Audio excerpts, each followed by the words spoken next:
Hello students. JEE advance की preparation के लिए हीट एंड थर्मोडायनेमिक्स को पढ़ने का तरीका थोड़ा अलग होता है। कौन कौन से पॉइंट्स हमें ध्यान रखने हैं उसकी प्रिपरेशन में, ये मैं कुछ पॉइंट्स को अभी हाईलाइट करूंगा, उनके बारे में हम डिस्कशन करेंगे।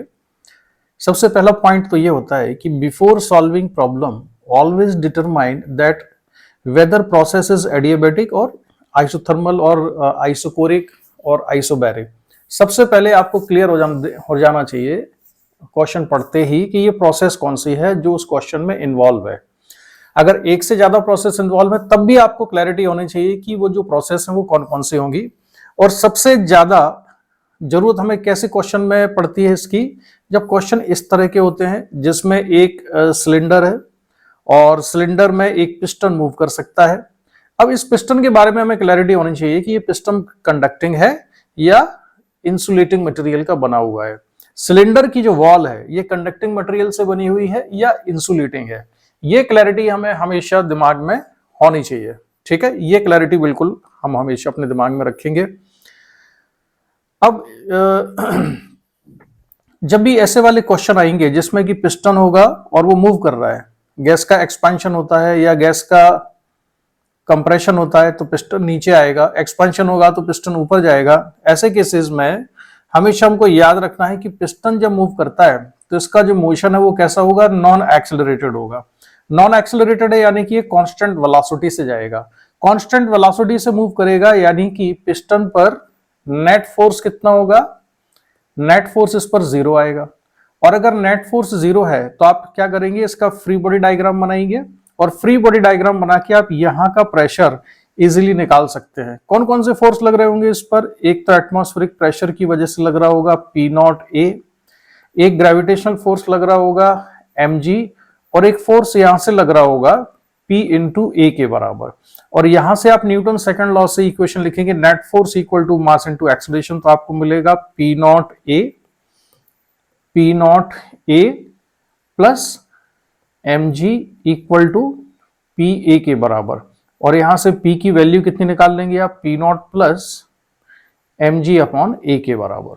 ठीक है, अब जब P की वैल्यू आपने निकाल दी है P naught plus mg upon A के बराबर, तो इससे क्या क्लियर हो गया, इससे ये क्लियर हो गया कि ये प्रेशर जो है ये कांस्टेंट है, यानी कि ये जो प्रोसेस है ये आइसोबैरिक होगी। कांस्टेंट प्रेशर पर इस गैस का एक्सपेंशन होगा या कंप्रेशन होगा।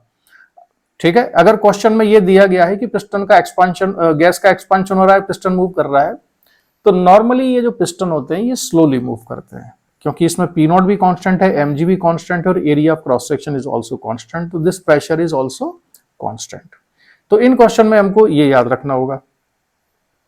इसके अलावा कुछ ऐसे भी केसेस आते हैं जिनमें कि आपको दिया होगा कि कोई डायटोमिक गैस है, डायटोमिक गैस किसी कंटेनर में है और उसके कुछ मॉलिक्यूल्स डिसोसिएट होके एटम्स बना लेते हैं। तो अब इससे क्या होगा कि अब इस मिक्सचर में एक मोनोटोमिक गैस होगी और एक डायटोमिक गैस होगी।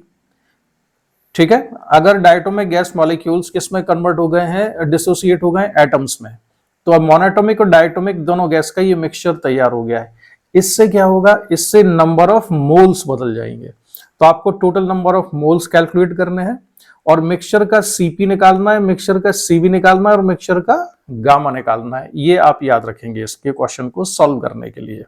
ठीक है, तो कई क्वेश्चन इस तरह के मिलेंगे जिसमें कि गैस के जो मॉलिक्यूल्स हैं वो डिसोसिएट हो जाते हैं। इसके बाद मैं आपके ब्रेन को थोड़ा सा स्टिमुलेट करने के लिए यहां पर एक छोटा सा एग्जांपल लेता हूं और किन किन चीजों के, बड़े क्वेश्चन सॉल्व करने से पहले हमको कौन सी छोटी छोटी चीजों के बारे में जानकारी होनी चाहिए वो मैं बताऊंगा आपको। ठीक है, तो देखिए मैं इसमें आपको बताता हूं कि कौन सी छोटी छोटी चीजों की जानकारी होना जरूरी है। बहुत बड़ी बड़ी चीजों की इंफॉर्मेशन तो हमको होती है लेकिन कई सारी छोटी छोटी चीजों में हम एनालाइज नहीं कर पाते हैं, जिससे कि क्वेश्चन को अप्रोच करना, उसके सोल्यूशन की डायरेक्शन में आगे बढ़ना और फाइनल आंसर पर पहुंचना पॉसिबल नहीं हो पाता है। तो मैं अभी आपको एक छोटा सा एग्जांपल लेके ये चीज बताऊंगा। ठीक है, इस एग्जांपल में मैं लेता हूं आपके सामने है एक पीवी डायग्राम में बनाता हूं। ये है वॉल्यूम और यहां पर लिया हमने प्रेशर और एक ये मैंने बनाया है आइसोथर्म, यानी कि ऐसी प्रोसेस जो कि कांस्टेंट टेम्परेचर पर होती है, इसको मैंने लिख लिया आइसोथर्म। ठीक है, ये जो कर्व है ये आइसोथर्मल प्रोसेस को रिप्रेजेंट करने वाला एक कर्व है। अब यहां पर मैंने एक पॉइंट सेलेक्ट किया ए, ये पॉइंट है ए इस आइसोथर्म पर। एक प्रोसेस में बना लेता हूं यहां पर A B, A to B आते हैं हम। एक प्रोसेस मैंने बना ली है ए सी, एक प्रोसेस में यहां पर बना लेता हूं ए डी, और एक प्रोसेस ठीक ऊपर जाके मैं बना लेता हूं ए ई। तो 4 प्रोसेस हमारे पास हैं। ये सबसे पहली वाली है 1, 2, 3 और 4। 4 प्रोसेस मैंने बनाई।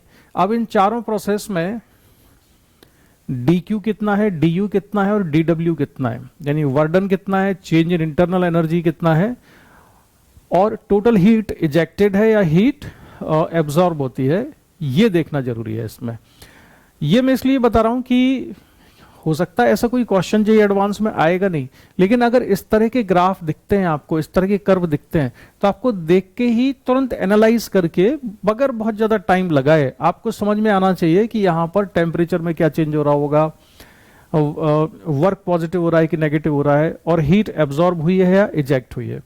जैसे कि मैं प्रोसेस 1 की बात करूं, तो प्रोसेस 1 में हम पॉइंट ए से बी पर आते हैं, तो इसमें वॉल्यूम डिक्रीज हो रहा है और प्रेशर भी डिक्रीज हो रहा है।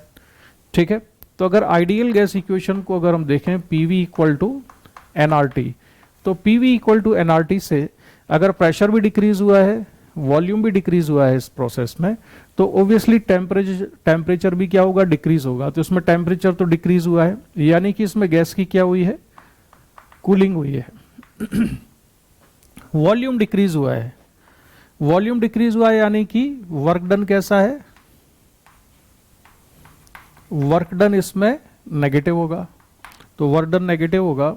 और कूलिंग का मतलब यह भी होता है कि टेम्परेचर डिक्रीज हुआ है, डिक्रीज इन टेम्परेचर, और वर्क डन नेगेटिव है और टेम्परेचर डिक्रीज हुआ है, यानी कि change in internal energy delta U कैसा होगा, इसमें नेगेटिव होगा। डेल्टा डब्ल्यू ये भी कैसा है, नेगेटिव है। और फर्स्ट लॉ ऑफ थर्मोडायनामिक्स से हम जानते हैं कि डेल्टा क्यू इक्वल टू होता है delta U plus delta W के बराबर। तो delta Q equal to delta U plus delta W, ये भी नेगेटिव है, ये भी नेगेटिव है, तो डेल्टा क्यू भी नेगेटिव आएगा, यानी कि इस प्रोसेस में हीट इज इजेक्टेड। ठीक है, तो जो प्रोसेस 1 है इसमें हीट क्या होती है, इजेक्ट होती है, सिस्टम ने हीट को रिलीज किया है। अब मैं बात करता हूं प्रोसेस नंबर 2 की। तो प्रोसेस 2 में इसमें भी आइडियल गैस इक्वेशन की हम हेल्प लेंगे। तो प्रोसेस 2 में ए से सी आने पर वॉल्यूम कैसा है, कांस्टेंट है। तो सबसे पहले तो आपको यह पता चल गया कि इस प्रोसेस में वर्क डन कितना आएगा, 0 आएगा। इसके अलावा इसमें प्रेशर डिक्रीज हो रहा है लेकिन वॉल्यूम कांस्टेंट है, वॉल्यूम कांस्टेंट है, प्रेशर डिक्रीज हो रहा है। तो आइडियल गैस इक्वेशन से आप देख सकते हो P equal to NR upon V into T. ये सारी चीज इसमें कांस्टेंट है। तो प्रेशर अगर डिक्रीज हुआ तो ऑब्वियसली टेम्परेचर भी डिक्रीज होगा। टेम्परेचर अगर डिक्रीज हुआ है तो इंटरनल एनर्जी में जो चेंज है वो कैसा होगा, नेगेटिव होगा।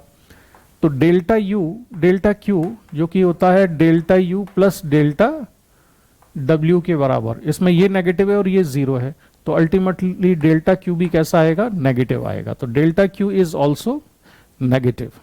ठीक है, ये हमने इस प्रोसेस में देख लिया। अब आ जाते हैं हम प्रोसेस नंबर 3 पर। तो प्रोसेस 3 में भी हम यूज किसको करेंगे, आइडियल गैस इक्वेशन को, PV equal to NRT. Pressure increase हुआ, वॉल्यूम भी इंक्रीज हुआ, यानी कि ये जो प्रोडक्ट है प्रेशर और वॉल्यूम का ये इंक्रीज हो रहा है, तो ऑब्वियसली टेम्परेचर भी इंक्रीज होगा ही होगा। टेम्परेचर इंक्रीज हुआ है यानी डेल्टा यू कैसा है, ग्रेटर देन 0 है।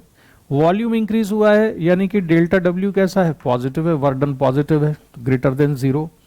तो इसमें हीट इजेक्टेड जो कि होती है sum of change in internal energy and work done, heat ejected या हीट एब्जॉर्ब्ड का पता इसी से चलेगा। तो डेल्टा यू पॉजिटिव है और डेल्टा डब्ल्यू भी पॉजिटिव है, इसलिए डेल्टा क्यू भी कैसा आएगा, delta Q is also positive. यानी कि हीट इसमें कैसी होती है, एब्जॉर्ब्ड। तो इसमें हीट एब्जॉर्ब होती है। ये कौन सी प्रोसेस थी, थर्ड वाली। अब हम ले लेते हैं प्रोसेस 4। तो प्रोसेस 4 में यहां पर पॉइंट ए से अगर हम ई पर जाते हैं तो इसमें वॉल्यूम कांस्टेंट है। वॉल्यूम कांस्टेंट होने का मतलब है कि वर्क डन कितना आ गया, 0। तो इस प्रोसेस में डेल्टा डब्ल्यू आपको तुरंत 0 पता चल गया। आइडियल गैस इक्वेशन से P equal to N R upon V into T मैंने लिखा। एन आर और वी कांस्टेंट है, इसमें प्रेशर इंक्रीज हो रहा है तो टेम्परेचर भी इंक्रीज होगा। तो टेम्परेचर अगर इंक्रीज हुआ तो डेल्टा यू कैसा है, इसमें चेंज इन इंटरनल एनर्जी कैसा है, पॉजिटिव है। इंटरनल एनर्जी इंक्रीज होगी और डेल्टा क्यू की वैल्यू होती है delta W plus delta U के बराबर। ये 0 है, ये पॉजिटिव है तो ये भी पॉजिटिव है। तो डेल्टा क्यू ग्रेटर देन 0, यानी कि इसमें हीट एब्जॉर्ब होगी। Heat is absorb by the gas in this process. ठीक है, तो ये जो प्रोसेस थी, चारों प्रोसेस बहुत ही सिंपल सी है, लेकिन हमको ये तुरंत बहुत ज्यादा कैलकुलेशन किए बगैर ऑब्जर्वेशन से ग्राफ देखते ही समझ में आ जाना चाहिए कि इनमें डेल्टा यू, डेल्टा डब्ल्यू और डेल्टा क्यू में किस तरह का चेंज हो रहा है। ये हमको तुरंत समझ में आना चाहिए अगर हम एडवांस लेवल की प्रिपरेशन कर रहे हैं। इवन समझ में तो मेंस लेवल में भी आ जाना चाहिए तुरंत देखते ही कि इसमें क्या हो रहा है। ठीक है, तो ये बताने का पर्पस मेरा ये था कि जो इस तरह की जो सिचुएशंस होती हैं, ये अगर हम देखते ही समझ रहे हैं, इसका मतलब ये है कि हमारी जो एनालिटिकल स्किल है क्वेश्चन को समझने की, वो एनालिटिकल स्किल एक सर्टेन लेवल तक डेवलप हो चुकी है। और आगे ले जाने के लिए हम प्रैक्टिस करेंगे और अच्छे प्रॉब्लम्स की, जिससे कि एनालिटिकल स्किल और अच्छी डेवलप हो हमारी। और जे सिचुएशन ये है इसमें स्किल को ही चेक कर, जो आप देख रहे हैं स्क्रीन पर कि एक आइसोथर्म यहाँ पर बना हुआ है और ये है वाई एक्सिस पर प्रेशर और एक्स एक्सिस पर वॉल्यूम को लिया गया है। और ये जो कर्व है ये किसको रिप्रेजेंट कर रहा है, एक आइसोथर्मल प्रोसेस को। 2 पॉइंट्स हमने लिए हैं, एक सी और एक बी। तो सी से आते हैं हम ए पर और बी से हम पॉइंट ए पर आ जाते हैं। यानी कि जो प्रोसेस सी ए है वो भी ए पर कंप्लीट होती है और बी ए भी ए पर कंप्लीट होती है। यानी दोनों ही प्रोसेस में फाइनल स्टेट सेम है, इनिशियल स्टेट दोनों में अलग अलग है। ये क्वेश्चन है। ठीक है, तो in the adjoining figure in 2 processes B to A and C to A find in which case work done किस केस में ज्यादा है। ठीक है, और उसके बाद बताना है चेंज इन इंटरनल एनर्जी के बारे में हमें कमेंट करना है किसमें है, और डेल्टा क्यू के बारे में भी हमको बताना है कि किसमें हीट इजेक्ट हुई या एब्जॉर्ब हुई, और इजेक्ट या एब्जॉर्ब हुई तो किस प्रोसेस में हीट ज्यादा एब्जॉर्ब हुई है या ज्यादा इजेक्ट हुई है। ठीक है, ये हमको बताना होगा इसमें। तो जो डायग्राम है वो हम यहां पर बना लेते हैं, जो क्वेश्चन में गिवन था हमको। डायग्राम इस तरह का था कि ये वॉल्यूम है, यहां पर ये है प्रेशर और ये आइसोथर्मल प्रोसेस है। इनिशियल स्टेट अलग अलग है। ठीक है, तो एक और फाइनल स्टेट कैसी है उनकी, सेम है। यहां से इसको हम इधर बनाते हैं, एक ये और एक ये बनवा लिया। ये फाइनल स्टेट है ए, और जो डायग्राम था उसमें ये है बी और ये कितना है सी। तो एक प्रोसेस है बी ए और एक प्रोसेस है सी ए। अब इन प्रोसेस में हमको बताना है कि किस प्रोसेस में हीट इजेक्ट होती है, किस में एब्जॉर्ब होती है, और दोनों में ही अगर एब्जॉर्ब होती है तो किस में ज्यादा एब्जॉर्ब होती है, अगर दोनों में ही इजेक्ट होती है तो किस में ज्यादा इजेक्ट होती है। ठीक है, ये इंफॉर्मेशन हमको देनी है, ये हमको कैलकुलेट करके बताना है। तो देखो इस वाली प्रोसेस में बी ए में, जो प्रोसेस बी टू ए है, इस प्रोसेस में वॉल्यूम डिक्रीज हो रहा है, प्रेशर भी डिक्रीज हो रहा है। तो वॉल्यूम और प्रेशर अगर दोनों ही डिक्रीज हो रहे हैं, इसका मतलब ये हुआ कि इसमें टेम्परेचर डिक्रीज हो रहा है। ठीक है, आइडियल गैस इक्वेशन से हम कंपेयर कर रहे हैं, पीवी इक्वल टू एनआरटी। तो टेम्परेचर कैसा हुआ है इसमें, डिक्रीज हुआ, और वॉल्यूम डिक्रीज हुआ है, तो वर्क डन कैसा है, नेगेटिव है। यानी कि इसमें delta W B A less than 0 है, और डेल्टा यू बी ए ये भी कैसा आएगा, लेस देन 0 आएगा। अब मैं बात कर लूँ C2A के बारे में, तो C2A में भी यहाँ पर इसको आप कांस्टेंट प्रेशर मत समझना, ये लाइन थोड़ी ऊपर की तरफ जा रही है, ठीक है, एग्जैक्टली बना नहीं है, लेकिन आप मान के चलिए कि ये थोड़ा ऊपर जा रही है, हालांकि एग्जैक्टली हॉरिजॉन्टल फिर भी नहीं दिख रही है। तो ये प्रेशर कांस्टेंट नहीं है, सो प्रेशर इंक्रीज हो रहा है और वॉल्यूम डिक्रीज हो रहा है। चलो और सिंप्लीफाई करने के लिए मैं क्या करता हूं, इसमें प्रेशर को भी डिक्रीज ही करवाता हूं। शायद जो मैंने स्टार्टिंग में दिखाया था, हाँ, जो आपने देखा था स्टार्टिंग में ग्राफ, उसमें दोनों में ही प्रेशर कैसा था, डिक्रीज हो रहा था। तो मैं वो बना लेता हूं, नो इशू। यहां पर ये बना लिया हमने, इसमें और ये फाइनल स्टेट कैसी, दोनों की सेम है। तो दोनों ही केसेस में इसमें वॉल्यूम प्रेशर डिक्रीज हुआ, वॉल्यूम डिक्रीज हुआ, इसमें भी वॉल्यूम डिक्रीज हो रहा है, प्रेशर भी डिक्रीज हो रहा है। तो इसमें भी सेम लॉजिक से हम कह सकते हैं कि W C A less than 0 है and delta U B A less than 0 है। तो इस वाले केस में भी डेल्टा क्यू बी ए कैसा आएगा, लेस देन 0 आएगा, और delta Q C A less than 0 आएगा। यानी कि हीट कैसी है दोनों ही प्रोसेस में, हीट इज इजेक्टेड इन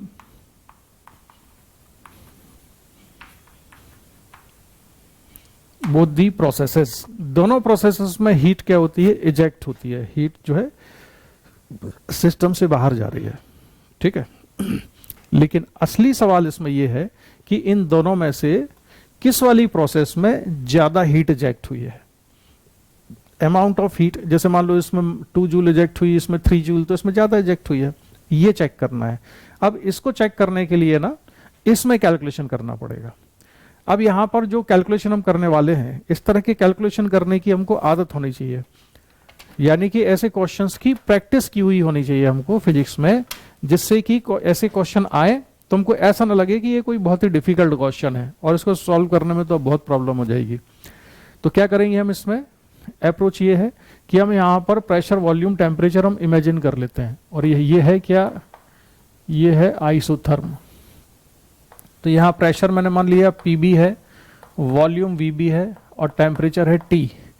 यहाँ पर प्रेशर PC है, वॉल्यूम VC है, और टेम्परेचर मैंने लिखा T। दोनों पर टेम्परेचर T क्यों लिया, क्योंकि ये दोनों ही स्टार्टिंग पॉइंट B और C दोनों प्रोसेस के एक आइसोथर्मल कर्व पर हैं। आइसोथर्मल कर्व पर है, इसलिए टेम्परेचर दोनों में कैसा होगा, सेम होगा। और पॉइंट ए पर स्टेट ए जो है, स्टेट ए में प्रेशर मैंने मान लिया PA, वॉल्यूम VA, और टेम्परेचर कितना है, TA के बराबर है, ठीक है। अब देखो इन दोनों ही प्रोसेस में यहां पर टेम्परेचर जितना है उतना ही यहां पर है, और फाइनल टेम्परेचर भी सेम है। तो चेंज इन टेम्परेचर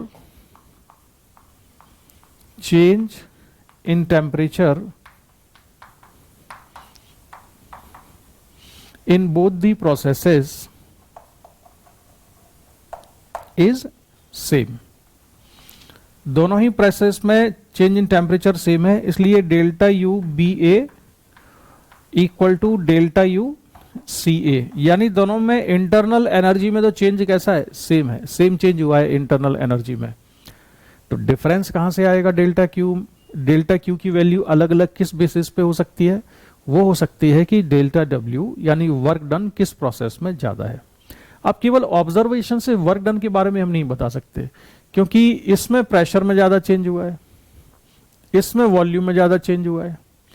तो P डेल्टा V का जो इंटीग्रेशन P dV की वैल्यू किसके लिए ज्यादा होगी, हम केवल ऑब्जर्वेशन से नहीं बता सकते, तो उसके लिए कैलकुलेशन करना ही पड़ेगा।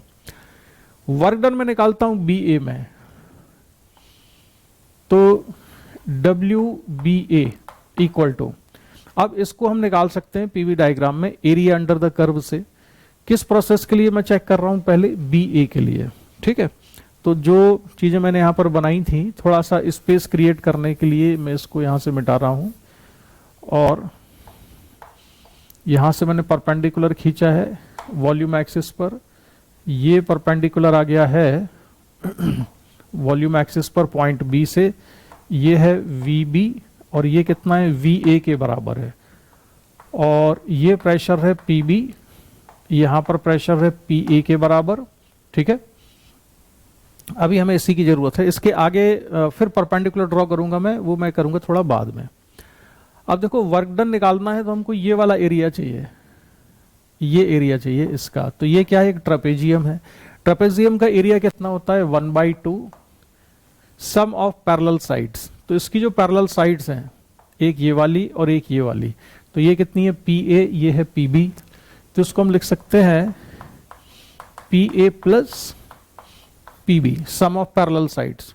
ठीक है, शायद ये दिख नहीं रहा है तो मैं इसको थोड़ा नीचे लिखता हूं,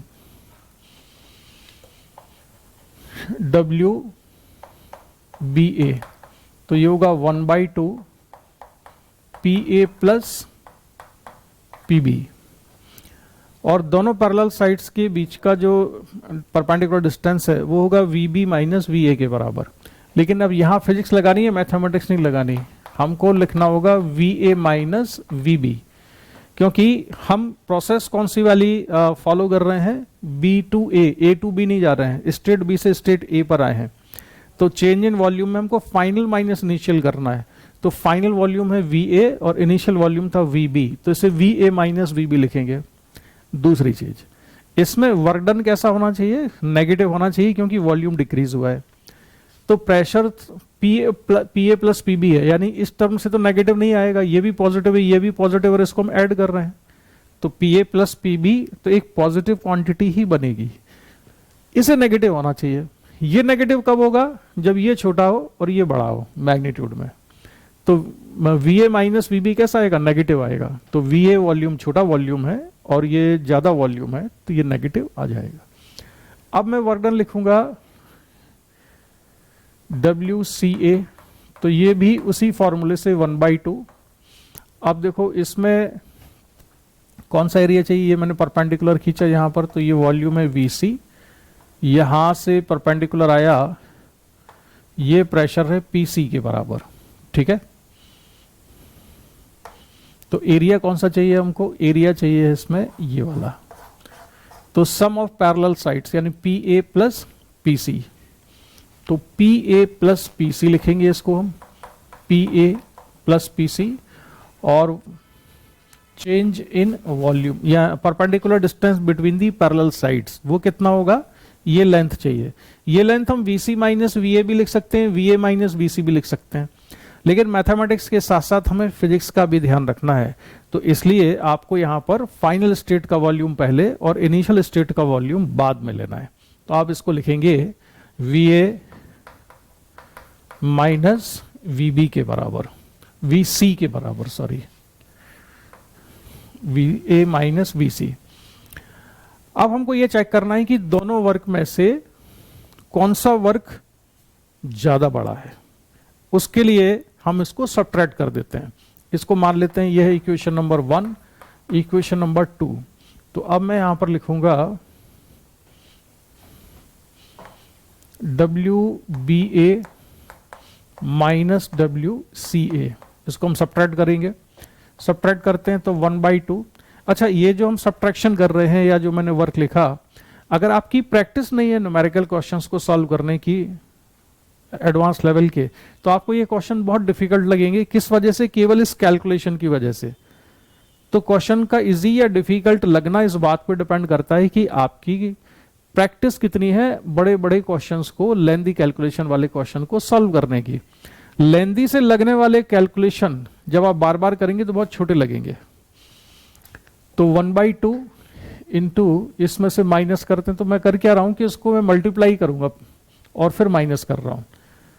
तो क्या बचेगा यहां से, अगर मैं इसको मल्टीप्लाई करता हूं तो ये होगा P A V A. Step में कम कर रहा हूं इसलिए मैं डायरेक्ट मल्टीप्लाई करके लिखूंगा P A V A minus P A V B, फिर पी बी को मल्टीप्लाई किया तो ये plus P B V A minus P B V B. ये किसका काम हो गया, इसको मल्टीप्लाई करके। अब ये हमें सब्ट्रैक्ट करना है, तो पी ए वी ए, लेकिन सब्ट्रैक्ट हो रहा है ये, तो ये माइनस में आएगा, तो minus P A V A, और फिर P A V C minus में होगा, लेकिन ये सब्ट्रैक्ट हो रहा है तो ये प्लस हो जाएगा, तो पी ए वी सी। फिर इसको मल्टीप्लाई करते हैं तो ये होगा minus P C V A, और ये माइनस आएगा, लेकिन इसमें से इसको सब्ट्रैक्ट करने की वजह से ये टर्म प्लस हो जाएगी, तो प्लस पी सी वी सी। ठीक है, अब इसमें से क्या क्या कैंसिल हो रहा है, पी ए वी ए यहां पर है, कहीं और भी ये है क्या, P A V A, P A V ए कहीं और नजर आ रहा है, पी ए वी ए नहीं नजर आ रहा, पी ए वी बी और पी बी वी बी यहां पर है, कहीं और भी है क्या, पी बी वी बी,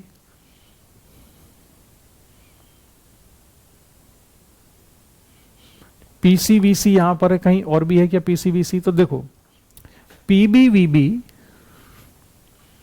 देखना यहां से, ये क्लिक करना बहुत जरूरी है, सिंस पीबीवीबी इक्वल टू पीसीवीसी। ये इक्वल क्यों होंगे, क्योंकि ये एक आइसोथर्म पर है, ये दोनों पॉइंट्स एक आइसोथर्मल प्रोसेस पर हैं, आइसोथर्म पर हैं, तो टेम्परेचर कांस्टेंट होगा, यानी P1 V1 equal to P2 V2 लिखते हैं, आइसोथर्मल प्रोसेस ही है, तो PB VB को हम कैंसिल कर देंगे PCVC से, ये कैंसिल हो गया।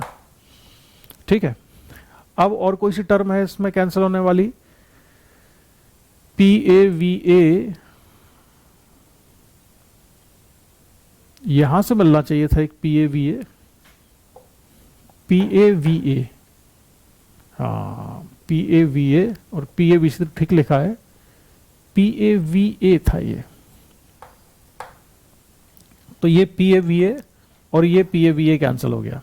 अब केवल 4 टर्म्स यहां पर बची हुई है, तो WBA minus WCA equal to 1/2, और अब बचता है PA, और इसमें भी PA है, तो ये PA को मैंने कॉमन ले लिया, तो ये VB और यहां से क्या बचेगा VC, VC माइनस VB।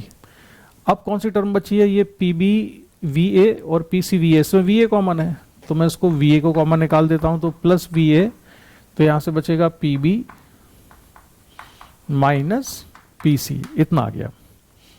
अब यहां से हमको आइडिया लग जाएगा कि ये राइट साइड में जो हमने लिखा है ये पॉजिटिव है कि नेगेटिव है। VC माइनस VB, कौन सा वॉल्यूम ज्यादा है, C ज्यादा है B से, तो VC माइनस VB, ये टर्म कैसी आने वाली है, ये टर्म आएगी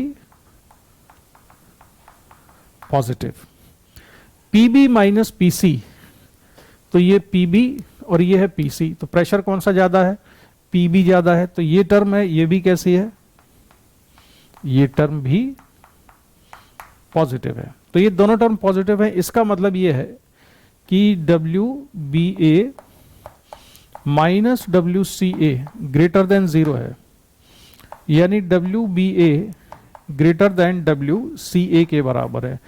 और यहीं से बस इतना सब कुछ सही करने के बाद भी 90% स्टूडेंट्स ने इसमें मिस्टेक की जब भी मैंने उनको क्वेश्चन दिया। क्या मिस्टेक की उन्होंने, देखो WBA और WCA दोनों ही नेगेटिव क्वांटिटी है, दोनों ही नेगेटिव है, लेकिन WBA बड़ा है। इसका मतलब क्या हुआ, जैसे कि -3 है और -4 है,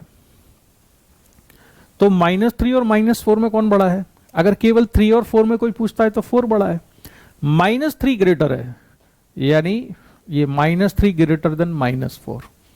ठीक है, यानी कि ये जो क्वांटिटी है ये कैसी है, ये लेस नेगेटिव है।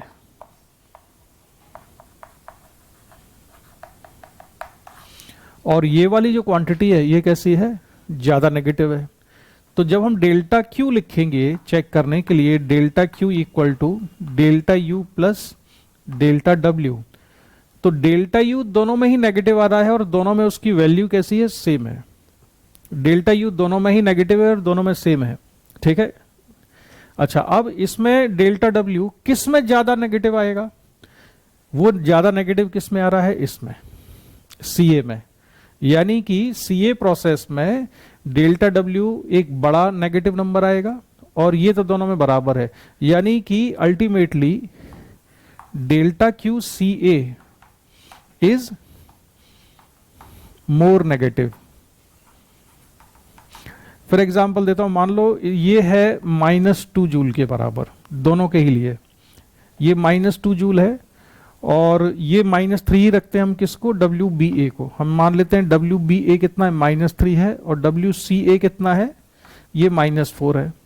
तो अगर मैं डेल्टा QCA की वैल्यू लिखूं, डेल्टा QCA, तो डेल्टा U दोनों के लिए कितना है, -2 है, लेकिन डेल्टा WCA की वैल्यू, WCA कितना है, -4 है, -4, तो ये कितना हो जाएगा, -6 जूल। जबकि डेल्टा QBA में डेल्टा U तो सेम है, और लेकिन डेल्टा W कितना लिया है, उसके लिए हमने -3, तो ये कितना आएगा, -5 जूल के बराबर। ठीक है, तो दोनों में ही हीट इजेक्ट हुई है सिस्टम में, दोनों ही प्रोसेस में सिस्टम से हीट बाहर निकली है, लेकिन ज्यादा किस में निकली है, इसमें। तो -6 joule is more negative, so more heat is ejected in process CA। तो आंसर हुआ more heat is ejected in process CA, right. तो ये इसका आंसर होगा, और एक बढ़िया क्वेश्चन है बने। अगर जब इसमें डेल्टा Q के बारे में पूछ लिया इस क्वेश्चन में कि which is in which process more heat is ejected, now this questions become a good question। ठीक है, और इसमें गलती होने की जो चांसेस हैं सबसे ज्यादा वो यहां पर हो जाते हैं कि जैसे ही हमको लगा कि WBA ज्यादा है, ठीक है, तो डेल्टा U दोनों में सेम था, WBA ज्यादा आ गया, तो हमने कह दिया कि डेल्टा Q की वैल्यू ज्यादा आएगी किसके लिए, BA के लिए, और इसमें ज्यादा हीट इजेक्ट होगी। ऐसा नहीं है, क्यों नहीं है, क्योंकि WBA और WCA दोनों ही नेगेटिव हैं। और ये जो एग्जांपल है जिससे मैंने ये आपको समझाया -2, -3 और -4 से, इससे आपको समझ में आ गया होगा। ठीक है।